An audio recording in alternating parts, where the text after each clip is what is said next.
और नमस्कार साथियों, कैसे हैं आप? आशा करते होंगे स्वस्थ होंगे, मस्त होंगे।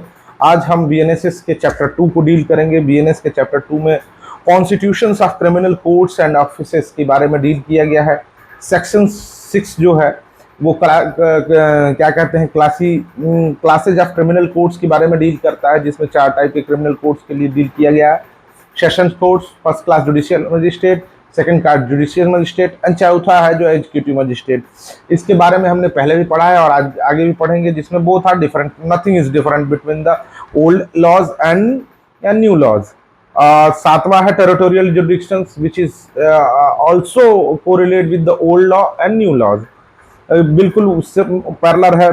टेरिटोरियल जुरिडिक्शंस क्या होंगे, इन कोर्ट्स के क्या क्षेत्राधिकार होंगे, इनके बारे में बात की गई है। कोर्ट ऑफ सेशन का डेफिनेशन किस में दिया गया है? सेक्शन 8 में दिया गया है।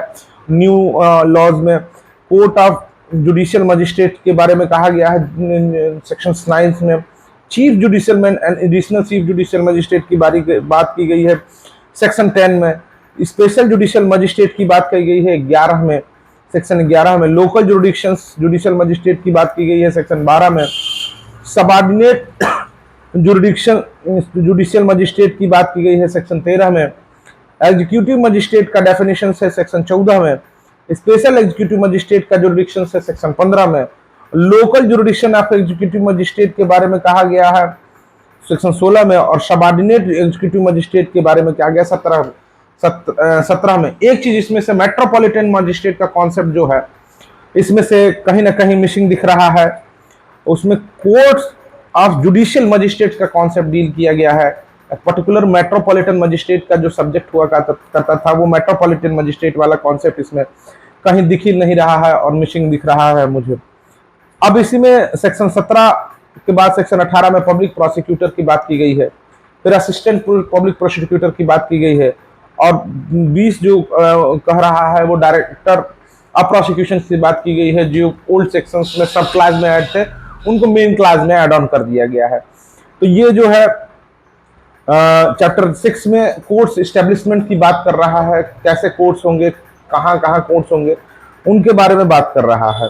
अब चैप्टर 3 में जो है पावर ऑफ कोर्ट्स क्या है, कौन सी कोर्ट्स कितनी सजा सुना सकती है, इसके बारे में डील कर रहा है।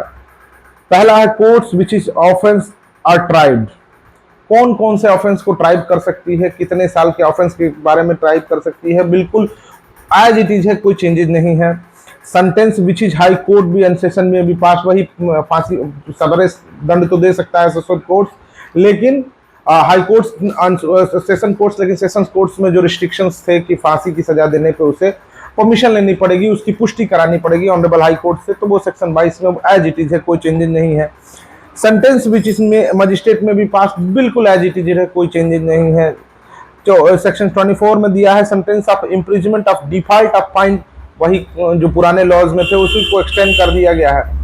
और सेक्शन 25 जो है आया है sentence in case conviction in several offence at one trial. जैसे कई अपराधों के लिए दंड देने की व्यवस्था थी, वो उसके बारे में बात की गई है।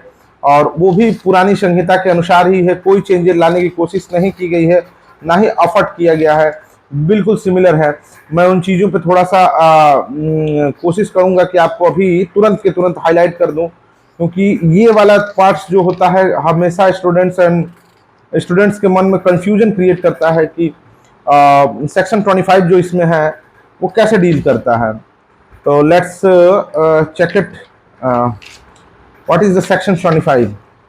अब सेक्शन 25 के बारे में, sentence in case the convictions of several offence at one trial, when the person in convicted at one trial to 2 or more offences, the court subject to provisions of section 9 of Bharatiya Sanhita BNSS 2023 sentence him is such offences the several punishments prescribed thereof which this court competent to inflict, the court shall be considered the gravity of offence which order such punishments to be in the concurrently and consistently.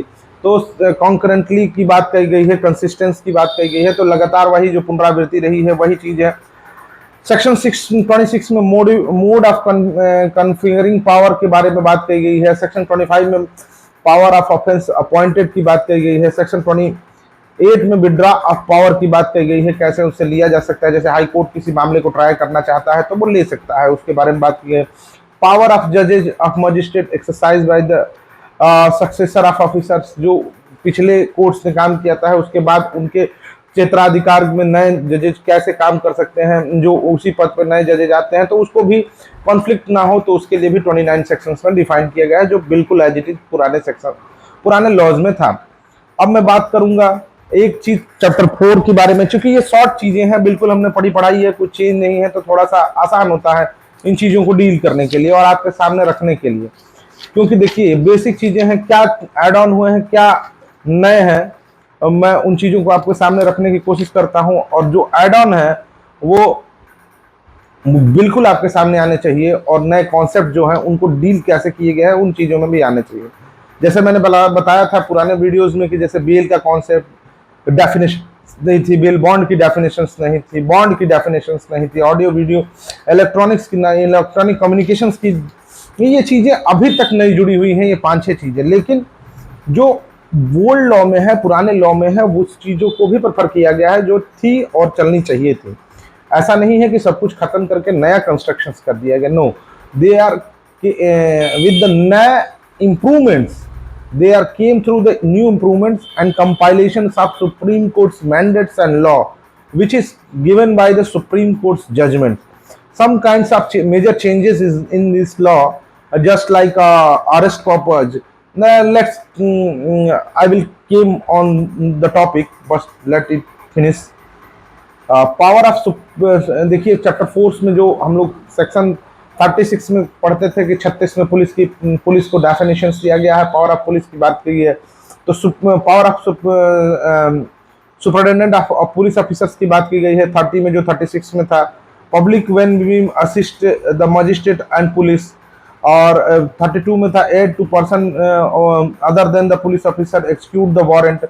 जो इसमें कुछ changes आए हैं, जैसे police को फिर arrest दिखाना पड़ता था, वो अरेस्ट का मेमो नहीं दिखाना पड़ेगा। अगर पुलिस के सहयोग में पब्लिक अरेस्ट करके किसी पर्सन को देती है, रोकती है किसी अपराधी को संज्ञान होते हुए, तो वो अरेस्ट दिखाने की जरूरत नहीं है, उसी अरेस्ट को अरेस्ट मान लिया जाएगा। Aid persons to other than the police officer executing the warrant, जो मैं वही कॉन्सेप्ट अभी बता रहा था 33 वो बिल्कुल ओल्ड लॉ की तरह है। 34 जो है duty of officer empowered the connections with the affairs on village to make the certain reports, तो वो बिल्कुल वही एज इट इज है। अब सेक्शन 5 में आते हैं, ये चैप्टर्स में थोड़े इंप्रूवमेंट किए गए हैं, इन चैप्टर्स में थोड़ा सा बदलाव किया गया है। सेक्शन 35 में लिखा है पुलिस में व्हेन में अरेस्ट, ये थोड़ा ब्रॉड टॉपिक होगा और इस पर मैं डिटेल वीडियो बनाऊंगा। इस डिटेल वीडियो के लिए वेट करिए, थोड़ा सा स्टडी चाहिए, मटेरियल्स चाहिए, और मैं चाहता हूं कि विद केस लॉ इस पे मैं मटेरियल्स के साथ आऊं, क्या चेंजेस हैं, क्या इंप्रूवमेंट्स हैं, क्या नए इम्पैक्ट आने वाले हैं अरेस्ट के पार्ट पे। वह बहुत इंपॉर्टेंट पार्ट है अरेस्ट वाला, तो लेट्स सून। एंड अगर आप आगे की वीडियो देखना चाहते हैं और मैं वीडियो बनाऊं तो प्रोत्साहित करने के लिए लाइक और सब्सक्राइब भी करना आवश्यक है, और अपने दोस्तों के साथ शेयर भी करें ताकि वो लाइक और सब्सक्राइब करें। मैं इजी गोइंग और बहुत सरल भाषा में वीडियो बनाने की कोशिश करता हूं, और ये मेरी थोड़ी सी आदत में है। हमेशा लोकल लैंग्वेज प्रेफर करने की कोशिश करता हूं जो लोग समझ सकें। धन्यवाद।